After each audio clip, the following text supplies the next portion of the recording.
La decisión acá es máxima, ¿no? Acá, pluma, acá la decisión es máxima y acá es menos, ¿no? Entonces, entonces vamos nosotros a ir viendo, pues, qué pasa, pues, con la, la decisión. Acá es como decir el rector, acá toma decisiones que están reservadas para el rector, ¿no? Por su máxima instancia, ¿no? Igual que el presidente de la República, ¿no? Hay decisiones que el presidente de la República se reserva, ¿no? Eh, ¿Para quién está reservado declararle la guerra a Colombia? Pues al presidente, ¿no? Es una máxima decisión, ¿no? ¿No? Entonces, igual la rectora afirma, pues, si se le va a ceder este terreno, ¿no? Para esto del metro, ¿no? Que está viendo en San Marcos, ¿no? Entonces, vamos viendo que los niveles de decisión también van bajando, ¿no? Es una característica, mientras que la información es al revés, ¿no? ¿No? Entonces, acá la información es menos, ¿no? Muy bien rara, un solo dato, dos, tres datos, nada más necesita el alto director, ¿no? Y acá sí hay mucha información, mucha data, ¿no? Después también vemos la responsabilidad, ¿no? La responsabilidad acá también es máxima, y conforme vamos bajando, va bajando la responsabilidad, ¿no? Entonces, también eso pasa pues con la responsabilidad. Vamos a ver el siguiente cuadro. Entonces, ¿qué recuerdan de esto? A ver, información estructurada, información no estructurada. Yo no sé, por ejemplo, lo estructurado, ejemplo, la data del alumno. La data del alumno, la data de los cursos, la data de facturación, la data de admisión, etcétera, ¿no? Toda esa data que la podemos colocar fácilmente, describirla y cuadrarla en una base de datos, esa data que la podemos manipular, se llama información estructurada, ¿no? La información estructurada. Eh, y habrá información estructurada, sí, aquella que es circunstancial, aquella que es contingencial, ¿no? Aquella que es inesperada, ¿no?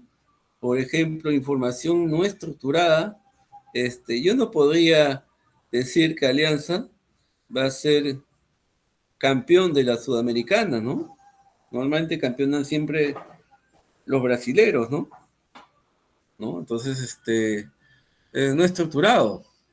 No puedo decir cómo, cómo le va a ir en el clásico a la Alianza o a la U, ¿no? Entonces, es no estructurado.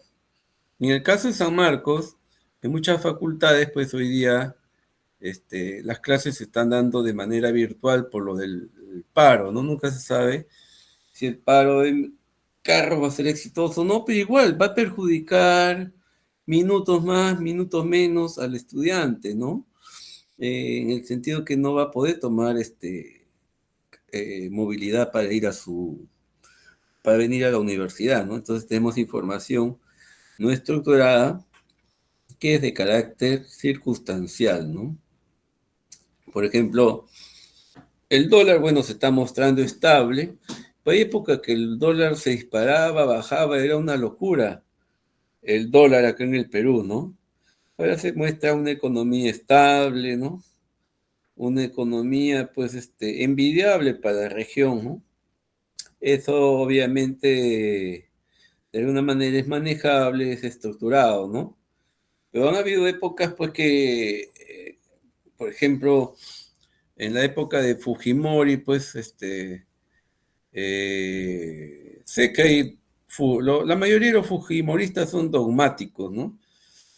Y si hay jóvenes fujimoristas es porque le han contado, no han vivido, pues, esos 10 años de dictadura, ¿no? Porque sí, fue un dictador Fujimori, ¿no?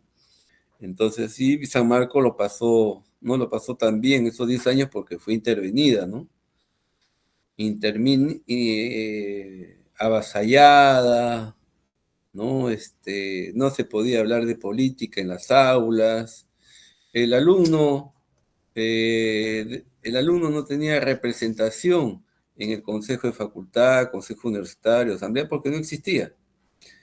Eran cúpulas de gobierno, eran grupitos de gobierno que cada facultad se relacionaba con la alta dirección, que era el presidente interventor o rector que había puesto Fujimori, ¿no? En este caso era Paredes, ¿no? Doctor Paredes, de medicina. Paredes Manrique, ¿no? Entonces, el San Marcos, no es la San Marcos que usted conoce hoy día, ¿no? En esos 10 años de intervención, ¿no? Es más, habían vacantes para las Fuerzas Armadas y Fuerzas Policiales. En mi aula yo podía tener policías y también de la Fuerza Armada porque tenían ingreso a San Marcos, así como hay el ingreso a deportistas calificados, ingreso para personas con discapacidad, hay un porcentaje también de ingreso para, me parece que todavía existe el ingreso para personas que vienen de sitios muy olvidados del país, ¿no? Como los Achaninca, los Chipivos, etcétera, ¿no? Entonces ellos también tienen su acceso a la universidad, un porcentaje, ¿no? Y hay el porcentaje pues fuerte que viene de la pre y el porcentaje más fuerte que viene del examen de admisión. Entonces, en ese contexto, pues, era difícil. Se vivía la economía, no es la economía que tenemos, ¿no? Los fujimoristas tratan de sacar a la luz lo bueno, ¿no? Y de lo bueno yo veo poco, ¿no? Poco que hizo Fujimori. Fíjense que Alan García en el 85, 86 por ahí, homologa a los docentes universitarios con el Poder Judicial, con los jueces y fiscales, sobre todo sus sueldos y sus reconocimientos económicos. Siendo Fujimori un ex rector de la Universidad Agraria, La Molina, y siendo Fujimori un ex presidente de la Asamblea Nacional de Rectores, que ahora ya no funciona, pero si funcionaba en esa época, teniendo pues esa, esa trayectoria docente universitario, y estando en la presencia no hizo nada por hacer realidad esa ley. Fueron 10 años en que no hizo realidad esa ley que también lo beneficiaba de paso a él. Entonces tuvo que venir por ahí, no sé si es poco a poco se fue nivelando pero todavía no ha llegado a nivelarse con los jueces. Está en proyecto eso, todavía está en proyecto, en que de repente el 2026 ya se aplique, ¿no? Pero Fujimori no hizo nada, absolutamente nada por esto de la homologación con el Poder Judicial, de los sueldos de los docentes. Por eso las huelgas y todo lo demás. Me parece que, no sé si fue en el gobierno de Toledo que se aplicó una parte de la homologación y luego fue con Alan García, que siguió, y como Llanta se terminó de homologar. Ya con Kuczynski ha sido ya menos, ya estaba prácticamente, no se continuó con lo pactado, ¿no? En fin, ¿no? Ahora, ¿cómo va a pagar? ¿Cómo se le va a pagar, pues, también tanto dinero, ¿no? Como un juez a un profesor que dicta 4 horas a la semana porque es Renacit? También eso es un poco injusto, ¿no? No sé, yo creo que le sacan la vuelta a la ley con eso que el docente universitario Renacit ya dicta 5 horas y exigen, y está en la ley. Entonces manda su carta al departamento que es Renací, que solamente puede dictar 5 horas y le dan 5 horas. Si cualquiera, pues, ¿no? Yo ahorita dando 17 horas, entonces con su curso ustedes ya han llegado a las 17 horas y definen menos, ¿no? Y obviamente, ¿cómo se le va a homologar para que llegue a un sueldo de repente de 15.000, ¿no? En promedio del Poder Judicial, alguien pues, que dicta 4 horas a la semana. Pues. Entonces, parece que hay cositas así descabelladas en la ley, ¿no? En fin, el régimen de Fujimori fue abundaba lo no estructurado. Por ejemplo, tú tenías hoy día 100 soles, pero mañana ya no podías comprar el día de mañana con esos 100 soles lo que podías comprar hoy. Mañana podía comprar 10 soles. ¿Por qué? Porque se había devaluado la moneda. Ya se devaluaba la moneda era tan inestable en el Perú que nadie daba crédito. No había tarjeta de crédito, no había crédito. No porque no existiera el cartón magnético que hoy día usamos como tarjeta, sino porque no había tarjeta porque efectivamente eh, la moneda era inestable y hoy día te vendía algo por 100 y ya tú, como se evaluaba la moneda, ya no me ibas a pagar los 100, me ibas a pagar 10. Entonces todo el mundo vendía en dólares y no daba crédito. Nadie te daba crédito, no existía el crédito. Todo eso ha aparecido ya con el tiempo, ya cuando entró Toledo, y antes Paniagua, ¿no? Toledo, en fin, ya se acomodó fue acomodando la economía, ¿no? ¿No? Entonces, mm, eh, ya comenzó la salud en la economía, ¿no? De nuestro país. Eh, los jueces sin rostro eran militares, ¿no? Y esos jueces sin rostro se empoderaron. Entonces el poder judicial era dominado por la marina, por el ejército, en fin, ¿no? Entonces, habían cargos fuertes, ¿no? A nivel del poder judicial, ejercido pues por las Fuerzas Armadas o asimilados, ¿no? A las Fuerzas Armadas, de la especialidad de Derecho, que tenían esos cargos, ¿no? Por ahí, sí, lejanamente algunos nombres por ahí, pero todo lo demás, ¿no? Entonces, abundaba pues la información no estructurada.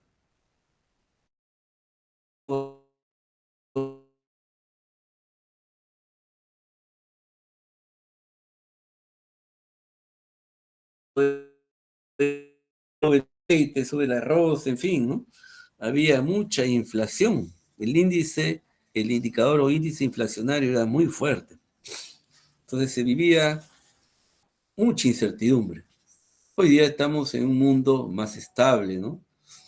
No más estable, no hay huelgas prácticamente porque hay una salud en nuestra economía con respecto a los países de la región, ¿no? En fin, ¿no?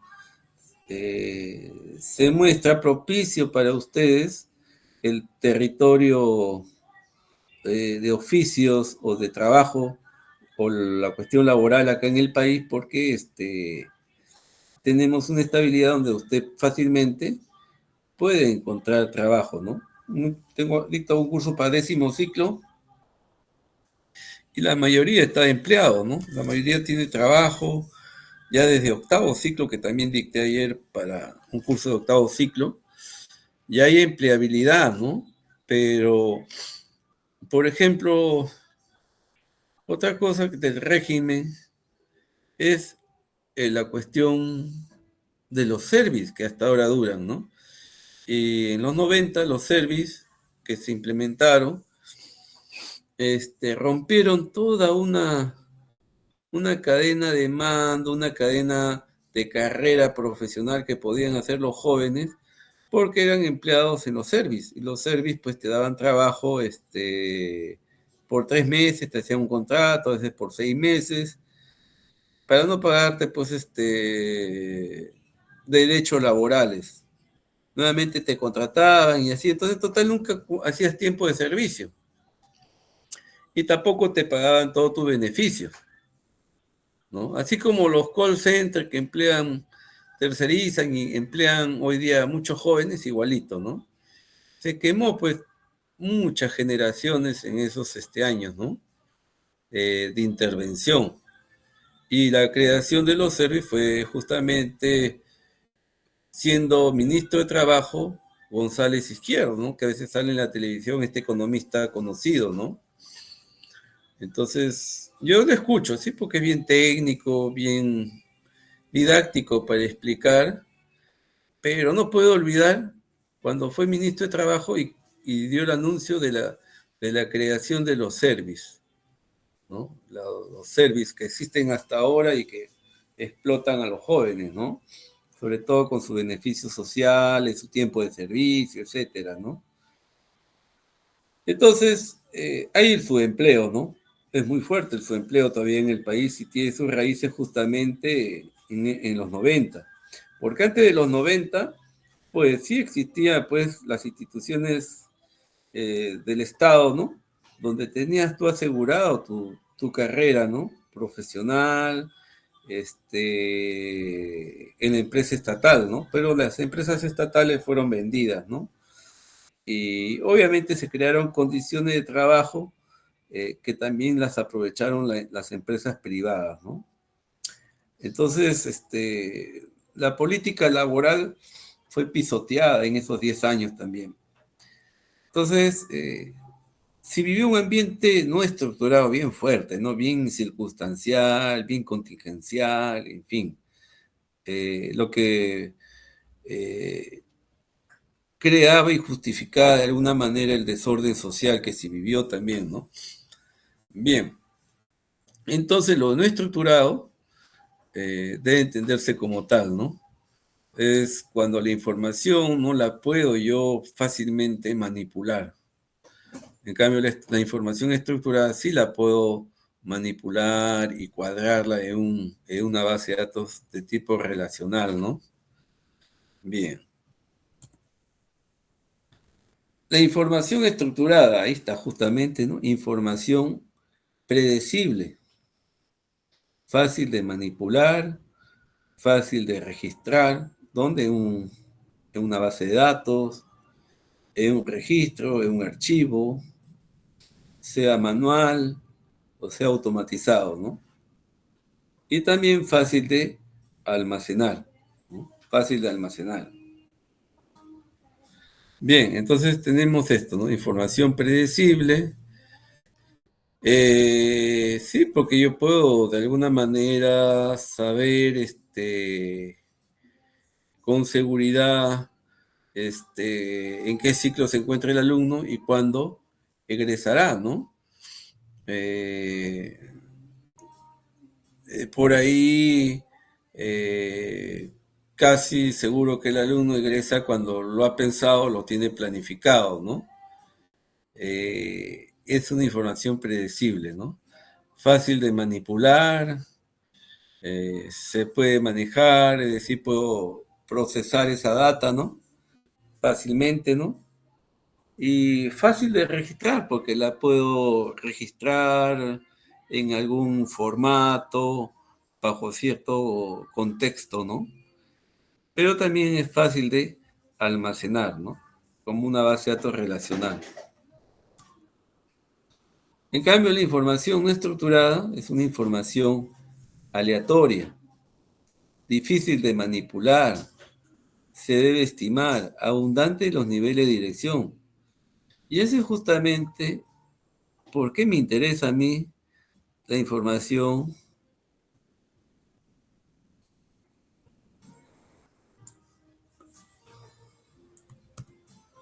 ¿no? Esto de acá, ¿no? En los niveles de dirección. ¿no? ¿Por qué? Porque el curso es Sistema de Información Gerencial. Entonces, yo tengo que considerar mucho esta información no estructurada, ¿no? Entonces, ver cómo la tecnología de la información pudiera, de alguna manera, servir a los propósitos de la información no estructurada, de carácter contingencial o circunstancial. Entonces, tenemos esto, es muy importante, ¿no? La información no estructurada. Por ejemplo, el costo en una determinada hora de una acción en la bolsa de valores, ¿no? Las acciones en la bolsa de valores, es difícil, ¿no? Se puede estimar, sí, pero muchas veces aparecen cuestiones circunstanciales que alteran el costo de la acción. O también puede pasar con el tipo de cambio, en cuestiones de un desorden económico, ¿no? Entonces, pero ahora felizmente tenemos un tipo de cambio estable, ¿no? Una moneda muy estable, ¿no? Considero un genio a Julio Velarde, ¿no? Y todo este éxito se debe a un gran estratega economista, ¿no? Julio Velarde, ¿no? ¿No? Eh, es como que el país tuviera dos presidentes, ¿no? El presidente que gana las elecciones y el presidente del Banco Central de Reserva, ¿no? Que es el decisivo para mantener una buena salud en la economía. A ver, analicen ¿qué expresa ese modelo? A ver, encuentren mentalmente, aunque no me lo digan, ejemplos para esto. A ver, denme un minuto, por favor.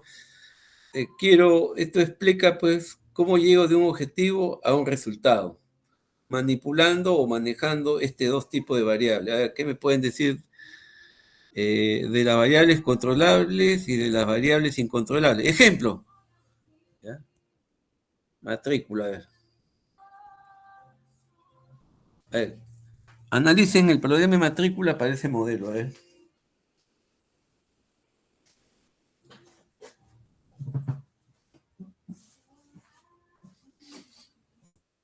Está bonita la música, ¿alguna pregunta? ¿Todo bien? Sí, no, sí, tengo una pregunta. ¿Esto qué es? Ah, Zócalo. Zócalo. Ah, eso que va ahí. Ya, Zócalo. Sí, sí, es más cualquier cosita. Voy al servicio, ahora. Ay, tienes la llave para el servicio, creo tú, ¿no? Sí. Sí, sube nomás. Ya no me dice nada, sube nomás. Ya, está bien.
A ver, en la matrícula, ¿no?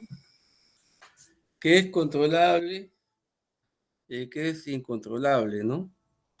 En la matrícula tiene un objetivo usted de matricularse. ¿Qué es lo controlable? Los cupos, ¿no? O vacantes. Los cupos. Definen cupos. Definen vacantes, ¿no? Eh, eh, el récord académico, ¿no? Usted sabe qué cursos va a llevar, ¿no? El récord académico. El plan de estudio, ¿no? El plan de estudio sabe qué cursos va a llevar, hay una malla curricular. Ese es lo controlable, ¿no? Aunque, pero ya no es como ustedes, pero antes costaba la matrícula. En sistemas, cada semestre pagaban como 70 soles, 60 soles. Tenía un costo, y si tenía repitencias, que le cobraban por cada repitencia. Si se iba en la tercera repitencia, pagaba por cada repitencia, ¿no? Por el número de veces que ha llevado el curso. Encima, cobraban laboratorio. Por ejemplo, el alumno de medicina, yo no sé si hasta ahora cobran laboratorio, tenía que pagar laboratorio de biología, laboratorio de química, laboratorio de física y tal vez laboratorios en San Fernando, ¿no? En sistemas le cobraban, por ejemplo, cuando ya en física le cobraban laboratorio de física, pero también le cobraban inclusive por el uso de los laboratorios de la FISI, etcétera, ¿no? Entonces, con la ley universitaria, todos esos, poco a poco, se fue reduciendo esos ingresos. Tal vez por eso, no sé qué tan prudente haya sido esa medida de tener una universidad donde ya nadie paga, porque al final la universidad y la facultad misma se ha quedado sin presupuesto para invertir, ¿no? En el servicio que se le da al estudiante. Solamente por hacer respetar la ley universitaria donde todo es gratuito. Pero es gratuito en la medida, igual que en los hospitales, que es gratuito, y usted encuentra pues camillas todas viejas, un mal servicio, no, el hospital ni lo pintan, nada, ¿no? ¿Pero por qué es? Porque por el ingreso que se tiene. Pero también es cierto, como un congresista o un futuro senador, un futuro diputado va a ganar 35,000. Entonces está bueno postular para ser congresista, ¿no? O para ser, perdón, senador o diputado, ¿no? De 15,000 soles que gano hoy día, 35,000 soles, que es un proyecto de ley que tienen, ¿no? Pues ¿dónde está el servicio? Yo muchos trabajos he hecho para la universidad desde que estoy en San Marcos y no he recibido mayores beneficios económicos, ¿no? Todo ha sido por, primero por César Marquín y segundo porque hay un compromiso de trabajo, ¿no? Pero es bien lamentable, ¿no? Eh, en fin, todo eso son cuestiones controlables. ¿Pero qué han encontrado como incontrolable? A ver, por ejemplo, es incontrolable que se cierre, que se cierre un grupo, ¿no? El cierre de un grupo. ¿Por qué es incontrolable el cierre de un grupo? Porque de repente nadie se matriculó, o se matriculó uno o dos alumnos, ¿no? Se cierra el grupo, ¿no? Entonces, es incontrolable conseguir o no un docente, ¿no? No sabemos qué docente, inclusive para algunos alumnos, de repente es poco amistoso que determinado docente le dicte, ¿no? Entonces, ese es incontrolable. ¿Qué docente va a ser asignado al curso? ¿No? Entonces, sí que hasta cierta manera algunos directores, algunos decanos tienen apertura con el estudiante y conversan sobre la posibilidad que le dicten determinados docentes, ¿no?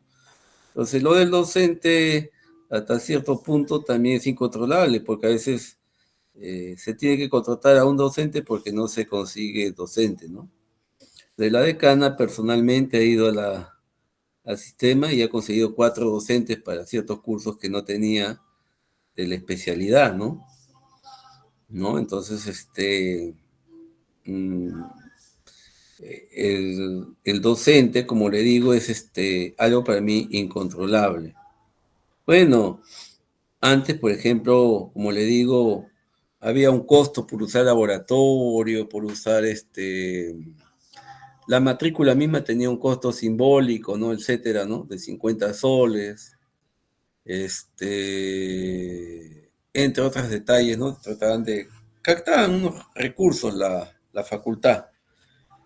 Obviamente posiblemente para reinvertirlo, ¿no? Porque los salones tienen cañón multimedia, los cañones multimedia requieren una reparación y eso no lo cubre el MEF, ¿no? No lo cubren algunas partidas, ¿no? Entonces, la facultad tiene que captar recursos para sobrevivir, ¿no? Y darle un buen servicio al estudiante, ¿no? No tenemos todo el servicio de Google, ¿no? Con Gmail, a lo más el Gmail, pero no tenemos el Meet con todas las opciones, por ejemplo, de grabar la clase, entre otras cosas, ¿no? Que antes sí teníamos. El espacio ilimitado de Gmail también se anuló. ¿Por qué? Porque San Marcos no paga Google, ¿no? Ya no paga Google. No sé si habrá Ghost, ahora no he probado, voy a probar luego si hay Huevo Science, entre otras cosas, ¿no?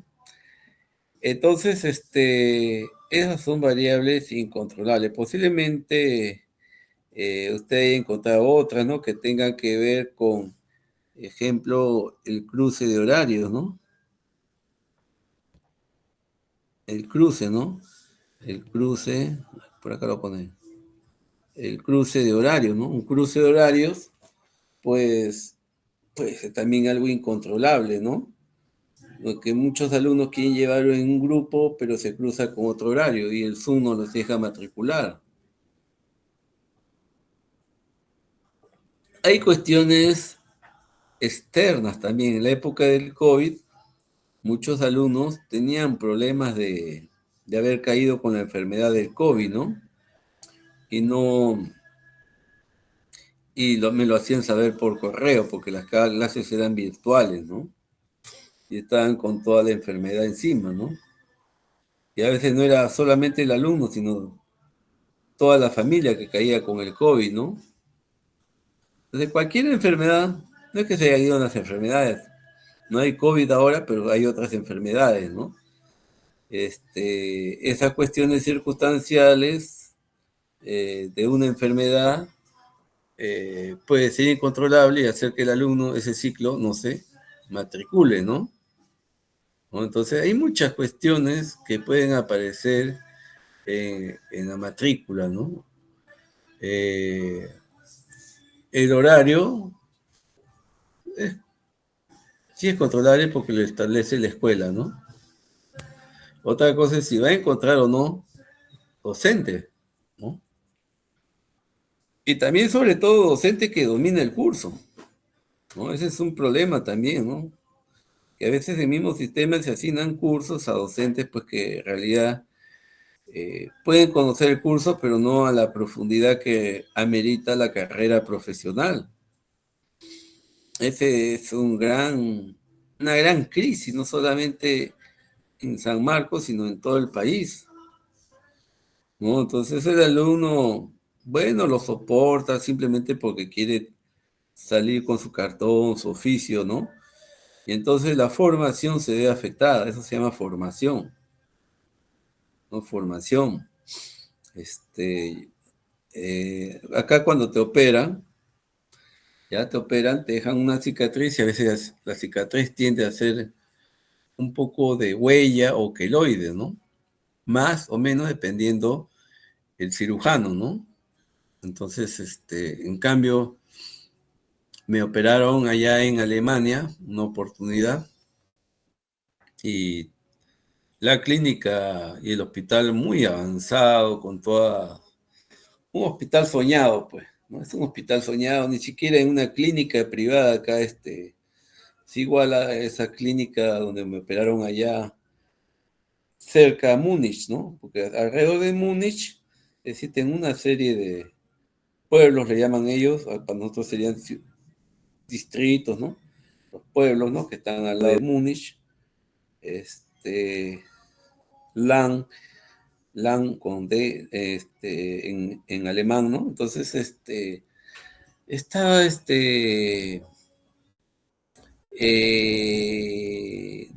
y tenían que ponerme una placa en el fémur, ¿no? Una placa para que el fémur suelde, ¿no?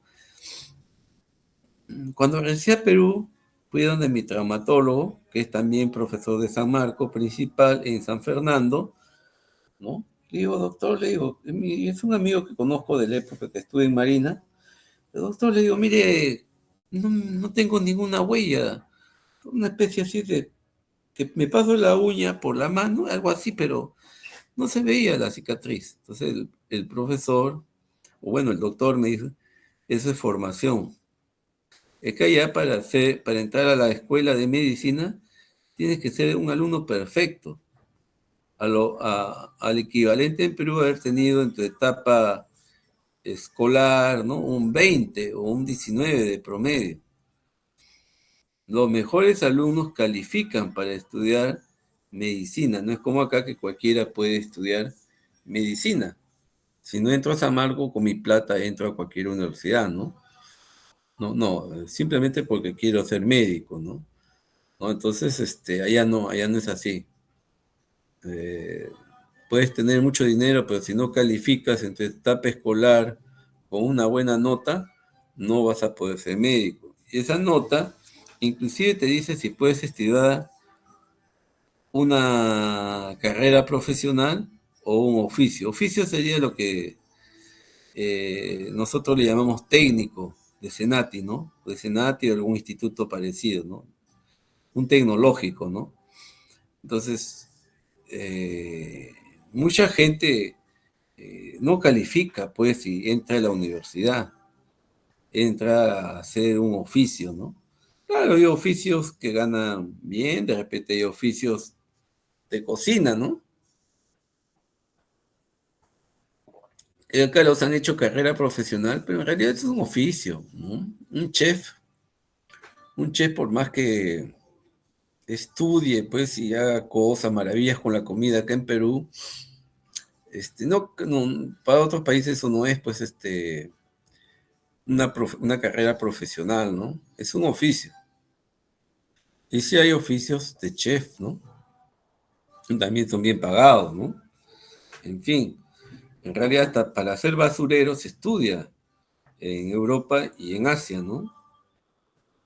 Y tienen buenos sueldos, ¿no? Entonces, los oficios también son bien pagados, ¿no? En el extranjero. Pero cualquiera no califica, como lo vuelvo a repetir, para estudiar carreras de medicina, de derecho, de ingeniería, en fin, ¿no? Hay filtros, hay muchos filtros que acá no se tienen, ¿no? Entonces, inclusive, si alguien quiere ser maestro, primero aparte de sus notas, primero va a ir a o profesor, ¿no? Vamos a suponer, a un nido, ¿no? La chica va a ir a un nido y la profesora o la maestra ahí la va a evaluar y le va a hacer una evaluación y una recomendación si realmente sirve o no para trabajar en un nido, ¿no? Entonces, otra de la estructura o el concepto del modelo educativo que se tiene, ¿no? Entonces, hay cosas incontrolables, en conclusión, en la matrícula. Y usted muy bien sabe, pues, qué es controlable y qué es incontrolable durante su proceso de matrícula. Bien. Y muchos tienen problemas pues con el horario, ¿no? Definitivamente que es algo incontrolable hasta cierto punto, el horario en la medida de que puedes o no llevar el curso en un determinado horario que ha determinado la escuela, ¿no? Y así he visto ayer algún informe en la escuela de computación, ciencia de la computación, donde los alumnos pedían ciertos horarios, cambios de horarios, en fin, manejos internos ya del horario, ¿no? Que se ha establecido antes, pero que ya en los alumnos se le acomoda mejor cierto horario y lo solicitan, ¿no? Bien. Vamos entonces a seguir con esto. En conclusión, en cualquier proceso encontramos variables controlables y variables incontrolables. Ambas debemos manejar para tener un buen resultado.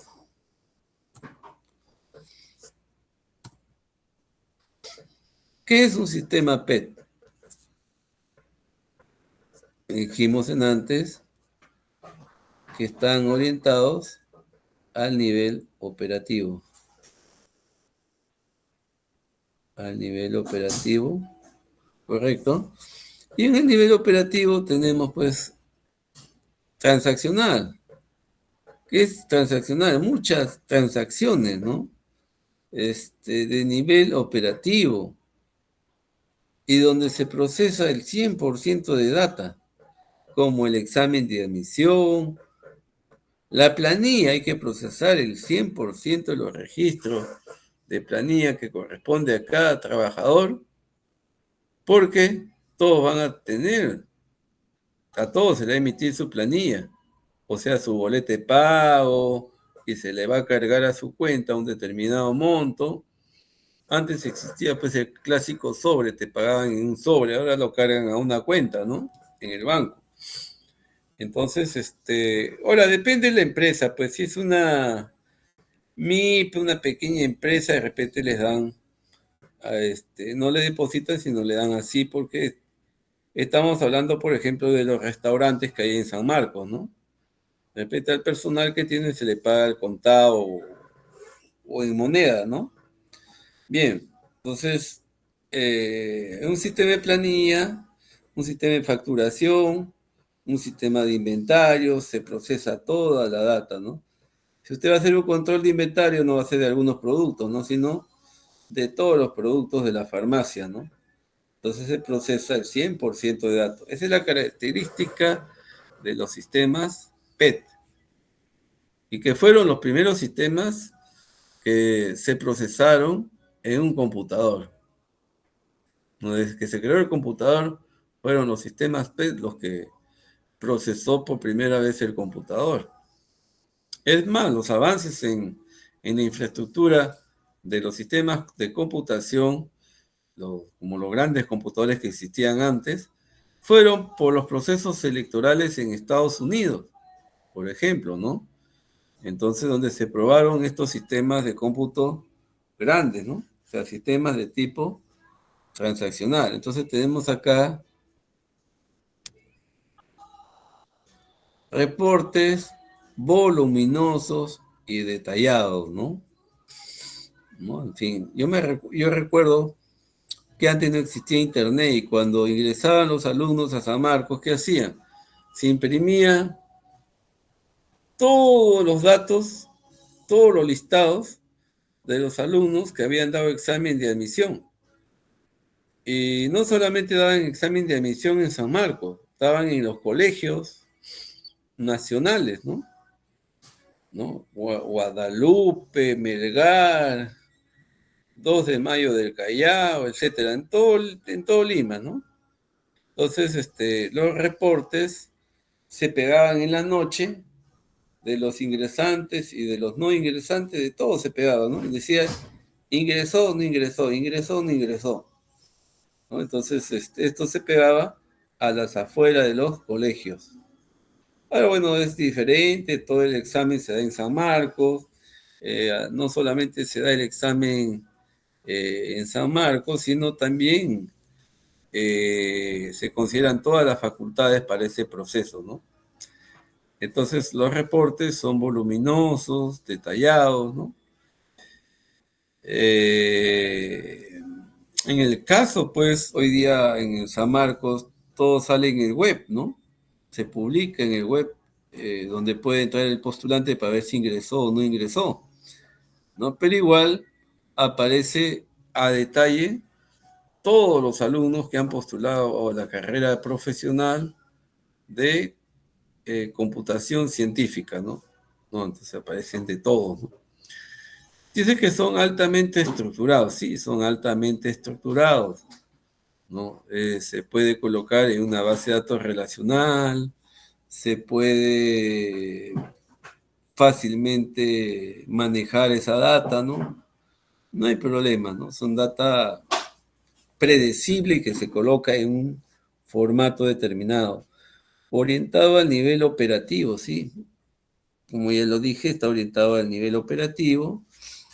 Aplicaciones tradicionales como planilla, personal, ¿no? Planilla, personal, facturación, compras, contabilidad, etcétera, ¿no? ¿No? Entonces, vamos a ver el siguiente sistema. Los SIG, ¿no? Que es el curso que usted lleva justamente, ¿no? ¿Qué característica es?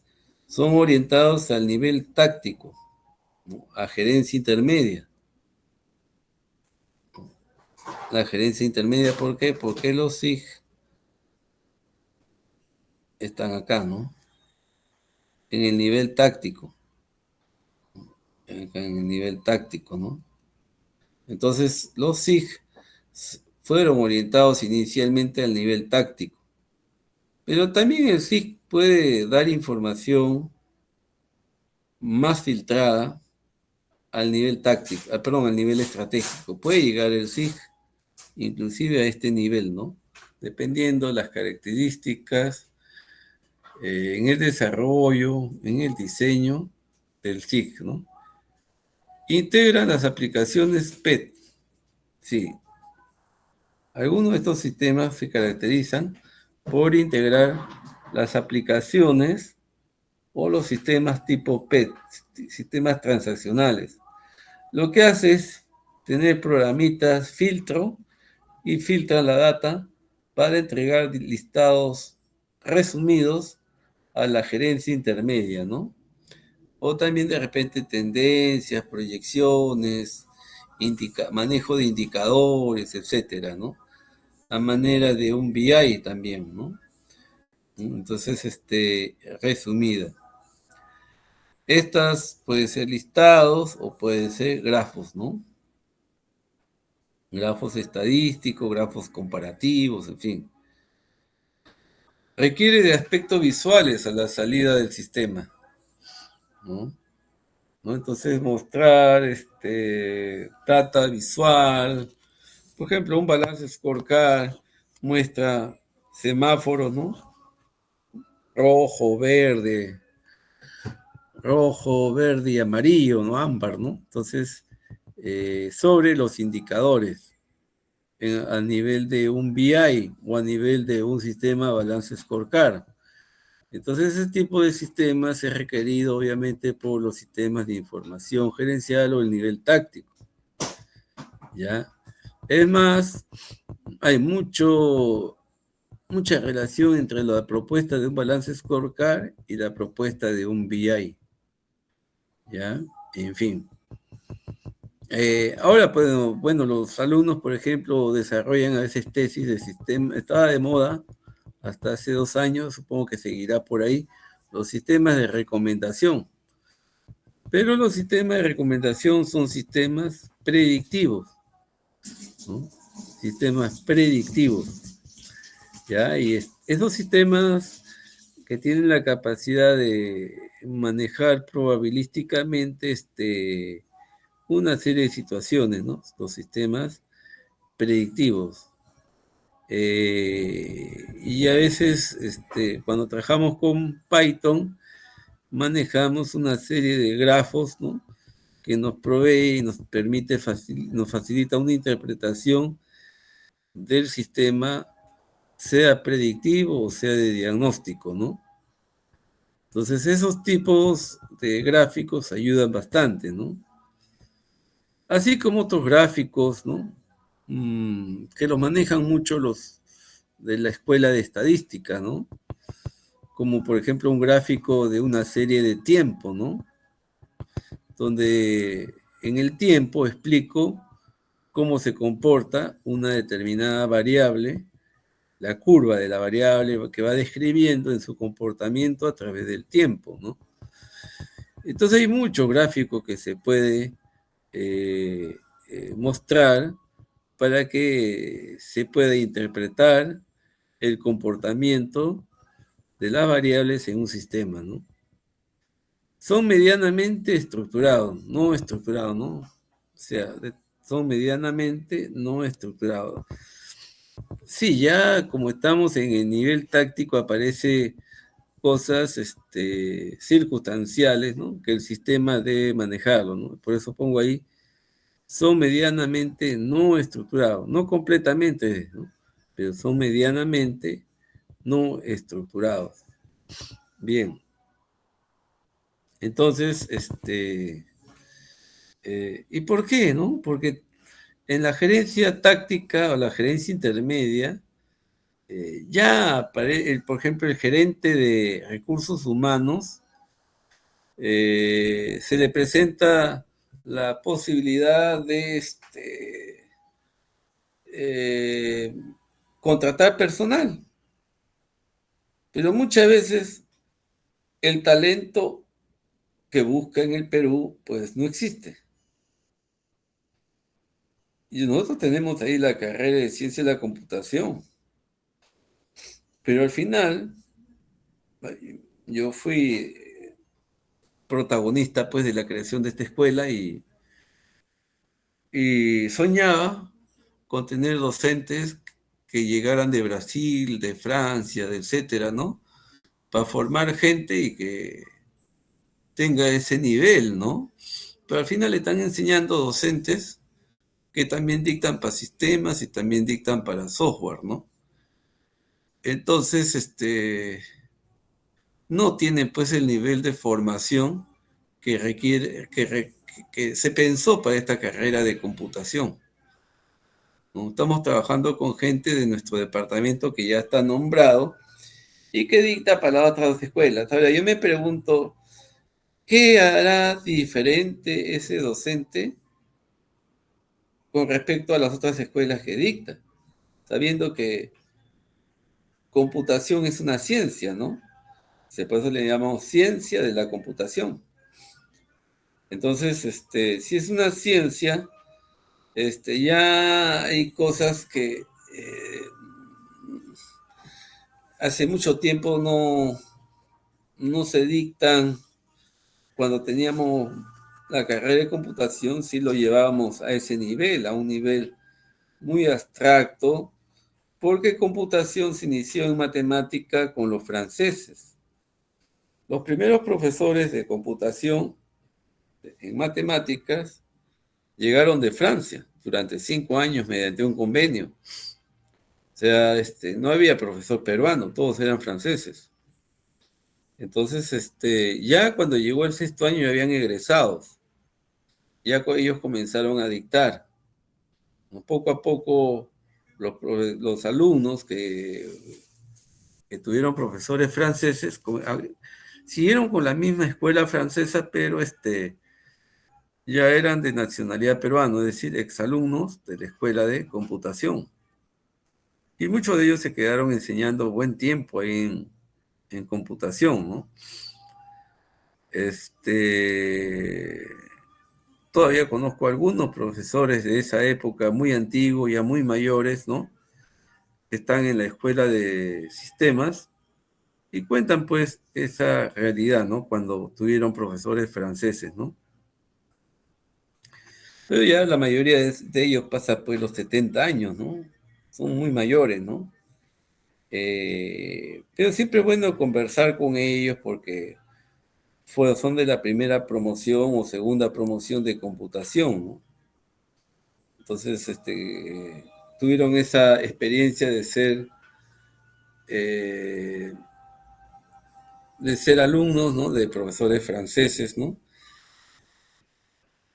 Y obviamente se le dio un buen nivel a la carrera porque se conservaba esa escuela francesa, ¿no? Ahora, no tenemos esa posibilidad. Sí, muchos de ellos han estudiado, en computación, ¿no? Pero tampoco fueron formados por los franceses, ¿no? Entonces, a veces, lo no estructurado, en este caso, es la decisión que se tiene que tomar. ¿Quién dicta estos cursos, no? Sabiendo que cada vez vienen cursos más complejos, ¿no? Entonces, no sabemos quiénes dictarán esos cursos, ¿no? Y si dictan, pues, profesores del mismo departamento de computación que sirve a todos los docentes de la facultad de sistema, pero también a facultades externas, eh, no sé si lo van a llevar a nivel de ciencia, que en realidad es como se pensó la carrera, ¿no? Muy bien, entonces esperemos pues que esto pueda mejorar, pero nos atrapa pues que no podemos contratar fácilmente profesores extranjeros, simplemente quedaría ya de buscar que estas carreras nuevas que se crean en San Marcos, ¿no? En las cuales de repente San Marcos, su departamento docente no está preparado para asumir esa carga, se creen las condiciones necesarias a través del rectorado para tener alianzas y que algunos profesores extranjeros puedan dictar, porque está contemplada la movilidad, así como hay movilidad docente, también hay movilidad estudiantil, estudiantes que se van a estudiar algún ciclo al extranjero, pero también está contemplada la movilidad de docentes, tanto peruanos que vayan al extranjero o extranjeros que vengan al Perú, ¿no? Eso debería hacerse realidad porque mm, el tiempo lo dirá, ¿no? Porque en realidad si se tiene un buen egresado de la carrera de ciencia de la computación tal cual, ¿no?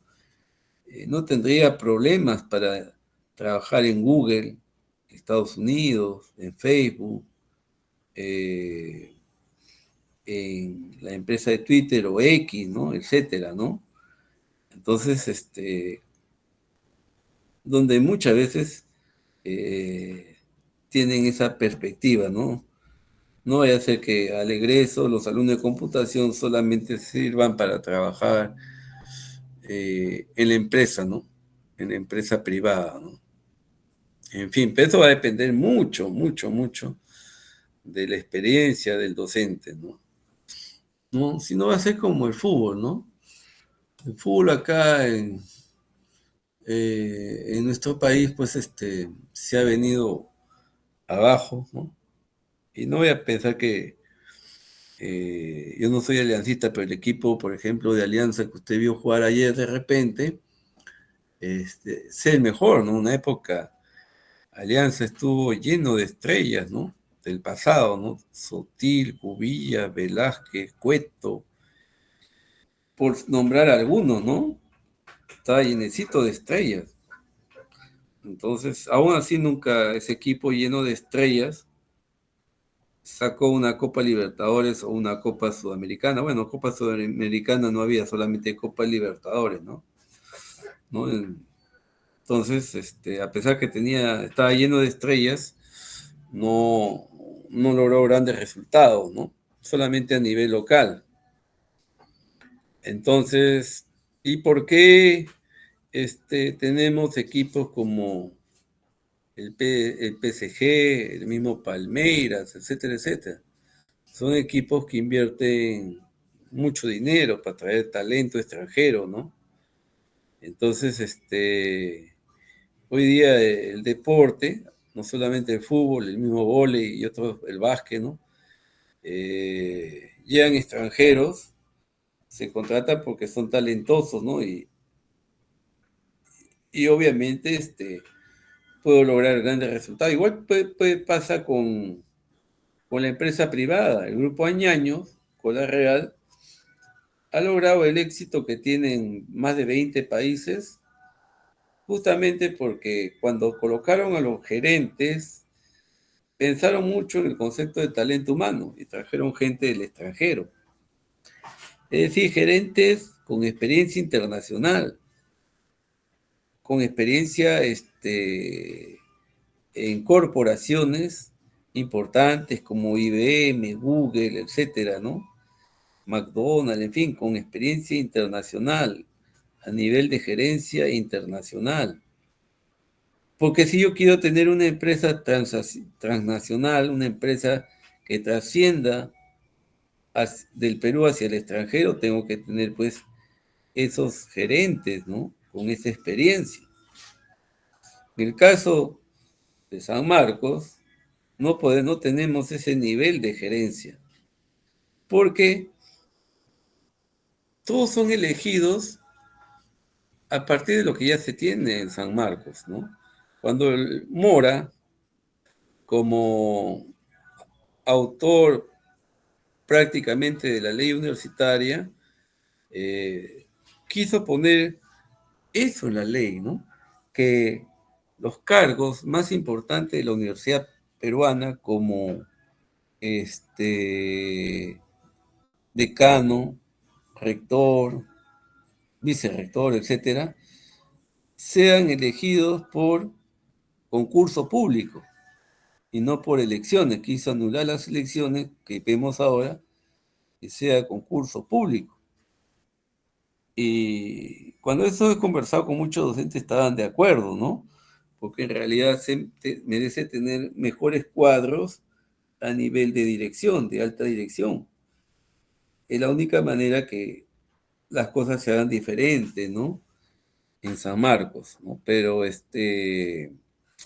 parece que más pudo la política y no consideraron esto que Mora lo dijo en la televisión muchas veces, ¿no?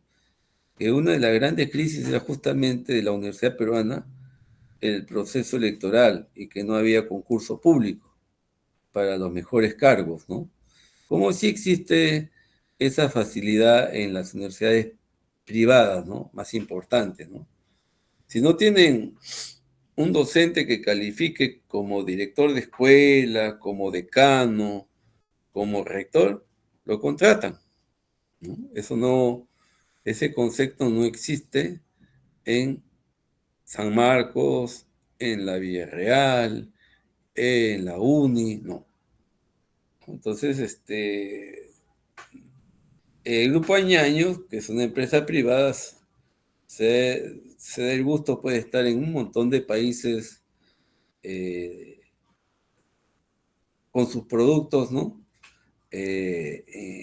Diferentes en cada país, de acuerdo a, obviamente deben haber estudiado también los gustos por ciertas bebidas de los extranjeros, ¿no? Porque no va a ser Inca Kola en todo el mundo, porque de repente no les gusta el Inca Kola a todo el mundo, ¿no? Pero hay gente extranjera que le gusta el Inca Kola, ¿no? Cuando la visitan, ¿no? Y creo que es nuestra bebida símbolo, ¿no? En el país, la Inca Kola, ¿no? Eh, en fin, entonces estoy hablando un poco de lo no estructurado al momento de tomar decisiones, ¿no? Yo digo que lo más delicado en la universidad, siempre lo he dicho, ¿no? Porque he tenido la experiencia de ser mucho tiempo director de escuela y también director de departamento, inclusive cuando he estado en computación, era el segundo después del director, estaba ahí en computación, ¿no? Tomó algunas decisiones.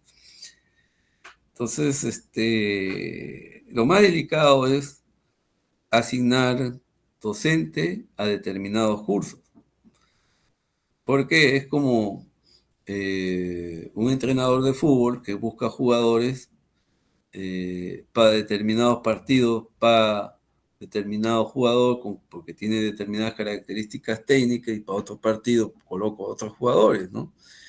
Hay jugadores que juegan muy bien en la altura y, y creo que a Alianza le ha ido bien ayer porque eh, hay la ventaja comparativa de que a pesar de que la altura es un problema para mucha gente que no puede respirar bien porque no están acostumbrados a la altura, sin embargo hay jugadores que sí se comportan bien en la altura.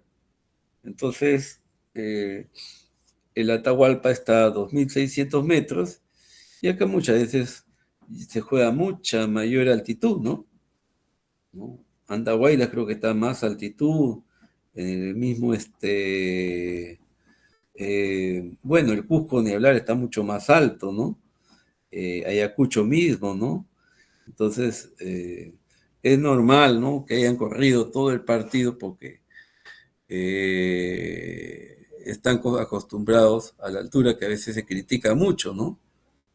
Sin embargo, ayer le sirvió a Alianza para ganar el partido, ¿no? El estar acostumbrado a jugar en altura. Entonces, a veces nos ponen partidos difíciles para jugar, por ejemplo, en Colombia, que tiene un poco de altura, Bogotá, me parece, ¿no? ¿No? Entonces, igual Perú juega bien en altura, a esa altura que tiene Colombia, ¿no?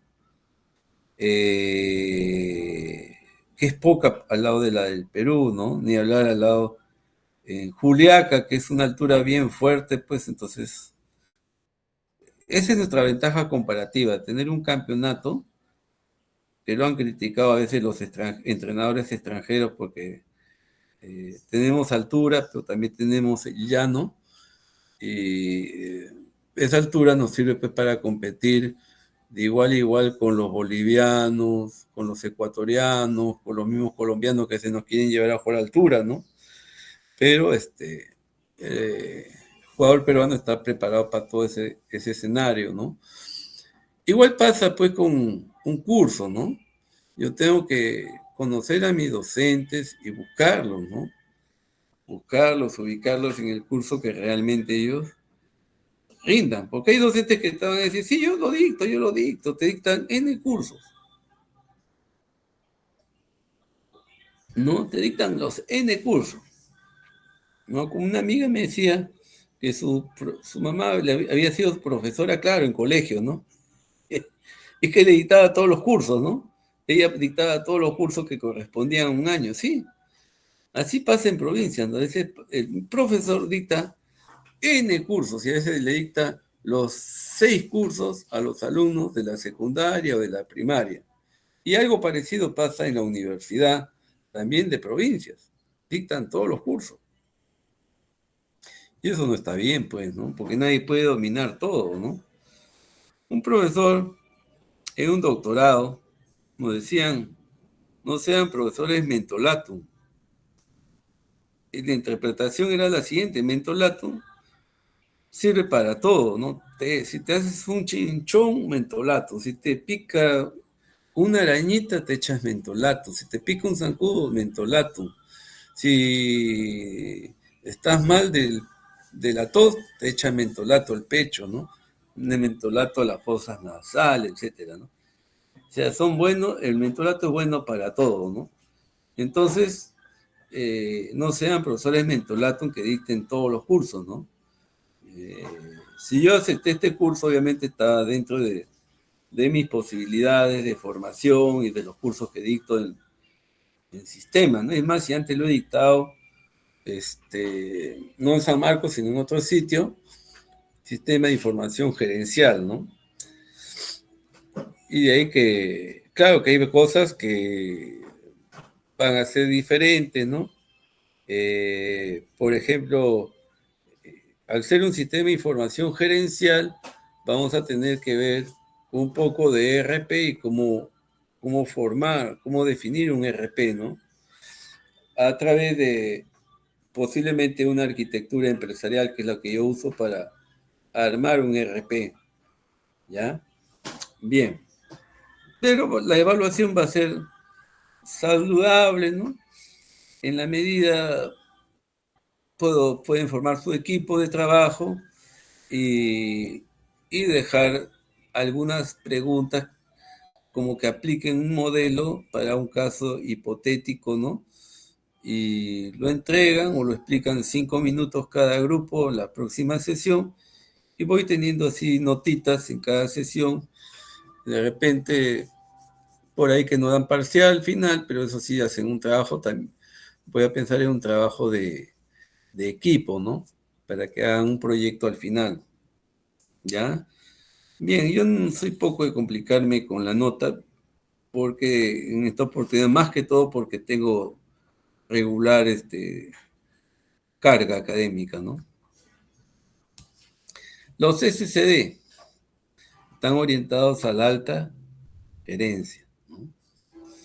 Y son de propósito específico, le digo, ¿no? Específico porque no son tan genéricos como un sistema de información que de repente da información de mucho tipo para muchas áreas, ¿no? No, estos son de propósito específico, ¿no? Como un simulador financiero, ¿no? ¿No? Un simulador financiero que me permita tomar decisiones a nivel del área financiera o contable, específicamente, ¿no? ¿Ya? Entonces son de propósito, acá está, son muy específicos, ¿no? A diferencia de los SIG, son muy específicos, ¿no? Son de propósito específico, ¿no? Muestran facilidades visuales a los usuarios, ¿no? Como gráficos, ¿no? Tendencias, etcétera, ¿no? Y son altamente no estructurados, ¿no? ¿Por qué? Porque en la parte alta de la organización el riesgo sube. A medida que usted va del nivel, a medida que usted va del nivel operativo, táctico, es decir, va subiendo, ¿ya? Acá el riesgo sube. El riesgo acá es máximo, ¿ves? Y acá es menos, ¿no? Entonces el riesgo sube en el nivel estratégico. No, es muy, muy contingencial, muy circunstancial. La información estructurada me ayuda, pero al tomar una decisión tengo que considerar que hay mucha información no estructurada, ¿no? Entonces, por ejemplo, ayer la decana de matemáticas, de sistemas, perdón, tomó la decisión de hacer la clase virtual hoy día en sistemas, ¿no? Y, y obviamente fue ante la contingencia de que muchos docentes y alumnos, eh, y hay alumnos que vienen de muy lejos, yo he enseñado a alumnos que vienen desde Chosica, imagínense todo el trayecto que hacen de ir y venir desde Chosica, sobre todo por la carretera central que es muy transitada, muy congestionada, ¿no? Alumnos que vienen, ahora cuando ya hay el tren, vendrán pues en tren, ¿no? Más rápido a Lima, ¿no? Para sus clases. Pero aún así el sacrificio fuerte, he conocido alumnos que venían de Lurín, he conocido un profesor, creo que dictaba física, venía de matemáticas, ¿no? No sé si era de física o de matemáticas. La cosa es que este profesor, aparte de tener una discapacidad, ¿no?, en su andar, bastante fuerte, venía de Paramonga, más o menos, de Paramonga venía todos los días a dictar, ¿no? Entonces, y así por el estilo, ¿no? Eh, y hay zonas muy alejadas de San Marcos, ¿no? Por Caraballo, Comas, el tránsito es fuerte, ¿no? Hay muchos alumnos que vienen de San Martín, es más cercano San Martín, ¿no? Hay alumnos y docentes que viven en Los Olivos, otros en La Molina, ¿no? Yo mucho tiempo trabajé también en la UNIFE y me daba tiempo para ir hasta La Molina de San Marcos, ¿no? Entonces de San Marcos, a veces estaba en San Marcos y ya me iba hacía mi clase en San Marcos y de ahí me iba a la UNIFE. Llegaba en 40 minutos, pero hoy día pues llegaría en 1 hora y media con el tráfico y todo cómo ha cambiado las épocas, ¿no? De hace más de 10 años, 15 años de repente, ¿no? Durante mucho tiempo enseñé en la UNIFE, como 10, 13 años por ahí enseñé en la UNIFE, ¿no? Entonces, era otra época, ¿no? Para ir y venir, no había el tráfico que veo hoy día, ¿no? Sería bien difícil, ¿no? Tendría que irme a vivir por allá, ¿no? Algunos profesores, un profesor, por ejemplo, tiene su casa en La Molina, trabajó muchos años en el crédito, ¿no?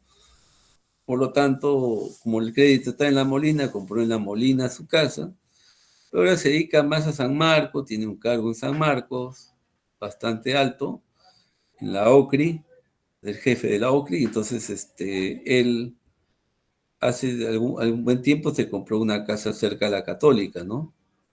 La Bolívar, por ahí, Pueblo Libre. Entonces, resulta cerca a San Marcos, ¿no? Porque ya el tránsito hacia La Molina, pues es más difícil para él, ¿no? Entonces, y así hay muchos profesores que viven en La Molina, ¿no? La lejanía es tremenda, ¿no? En fin.